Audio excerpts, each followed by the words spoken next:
नमस्कार दोस्तों।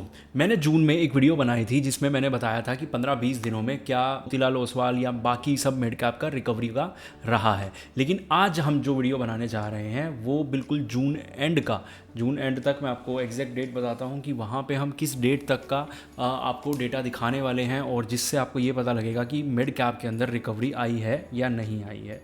ये 30 जून तक का डेटा है और 30 जून का डेटा क्यों स्पेशल है या फिर 22 जून का डेटा इसलिए स्पेशल था क्योंकि 22 जून को सब ने अपना पीक बनाया था। किस किस ने अपना पीक नहीं बनाया, कौन सा रिकवर नहीं किया मिड कैप, क्योंकि देखो अब ना बहुत ज़्यादा इंपॉर्टेंट एक टाइम फ्रेम चल रहा है।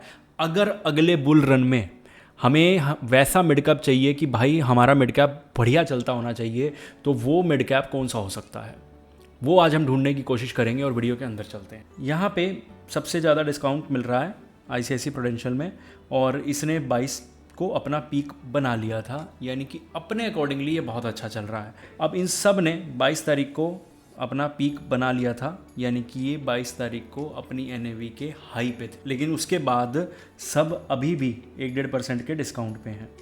ये अपनी हाईएस्ट एनएवी से, यानी कि जून से देखा जाए तो पिछले 10-15 दिनों में कुछ खास गिरावट रही नहीं है, तो आपके पास इतना ज़्यादा मौका नहीं है। लेकिन अगर स्टिल हम बात करें, bank of India one of the best रहा है, निपॉन इंडिया बेस्ट रहा है और डीएसपी नहीं बोलूँगा, डीएसपी का स्मॉल कैप अच्छा है।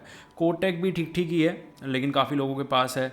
उसके बाद महिंद्रा भी काफ़ी लोगों के पास है। तो इसमें 1 से 2% का डिस्काउंट आपको, दो भी नहीं 1.52 तक का डिस्काउंट आपको मिल जाएगा।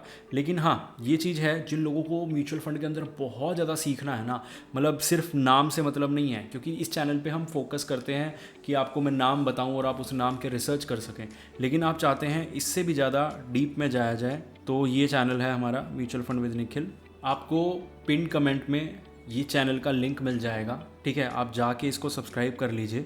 और सिर्फ उन लोगों के लिए, ध्यान से देख लो, मैंने पहले भी लिखा भी था, कमेंट भी करा था कि ये लर्नर्स के लिए है और जिनको सिर्फ नाम जानने हैं म्यूचुअल फंड के या रिव्यू करवाना है उनके लिए नहीं है। तो आपको अपनी नॉलेज इंक्रीज़ करनी है म्यूचुअल फंड के बारे में, तो जाके इसको सब्सक्राइब कर सकते हो। और अभी तक शायद उस पर वीडियो भी आ गई होगी।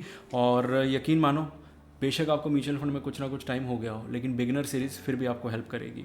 यहाँ पे आईसीआईसी प्रूडेंशियल मिड कैप की बात करें, निपॉन इंडिया ग्रोथ की बात करें, एचडीएफसी की, मोतीलाल ओसवाल की, लास्ट 3 मंथ्स में सब ने ज़बरदस्त रिटर्न दिखाए हैं।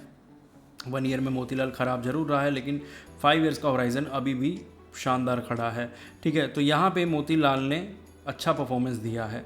अगर मैं बिल्कुल ये देखूं कि आईसीआईसी कैसा कर रहा है, क्योंकि आईसीआईसी में डिस्काउंट बहुत अच्छा था, 2.69 अपने कैटेगरी एवरेज से ज़्यादा गिरा हुआ था और यहाँ पे भी इसने डिस्टेंस काफ़ी क्रिएट कर लिया। दोबारा ये अपने कैटेगरी एवरेज से ज़्यादा गिरा। चढ़ते वक्त देखो, बहुत सारे म्यूचुअल फंड ऐसा करते हैं जो एग्रेसिव होते हैं ना, चढ़ते वक्त फटाफट से अपने कैटेगरी एवरेज को बीट कर लेते हैं। ये यहाँ से जब ये जंप मार रहा था तो ये यहाँ तक अपने कैटेगरी एवरेज को कुछ 2 दिनों के लिए इसने बीट किया। लेकिन अगर ये लाइन यहाँ तक टॉप पे रहती ना, नीले वाली, और फिर नीचे आती, तो मैं समझ जाता कि चलो भाई कुछ समय तो, लेकिन ये थोड़ा सा था, इसलिए फ़िलहाल हम इसको अवॉइड करेंगे। 2.69 और 30 जून, मतलब 1 महीने के अंदर जो हमारे 17 दिन 20 दिन के अंदर जो हमें रिकवरी देखने को मिली, वो लगभग हमारी 4%, 4.10 थी आईसीआईसी के अंदर।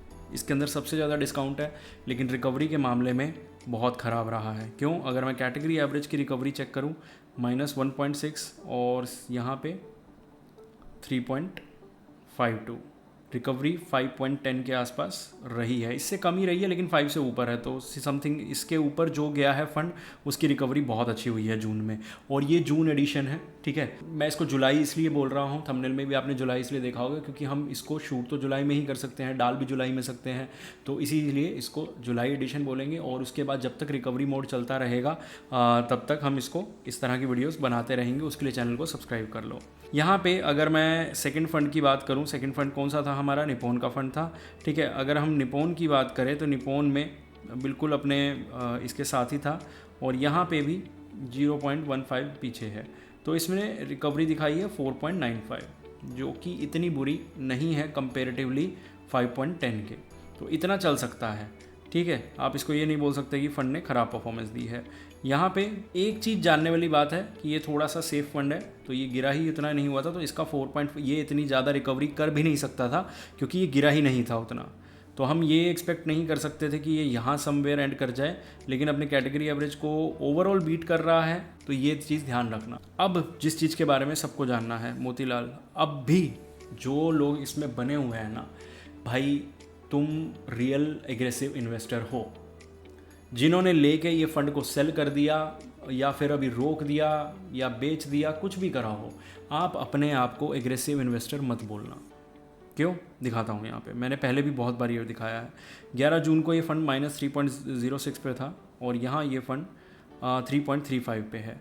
ओवरऑल पिछले 1 मंथ में अपने कैटेगरी एवरेज को बीट नहीं कर पाया, लेकिन लास्ट 20 डेज़ में इसने क्या कमाल किया, 3.35 ये और ये -3.6 को रिकवर करना, 6.41 की रिकवरी।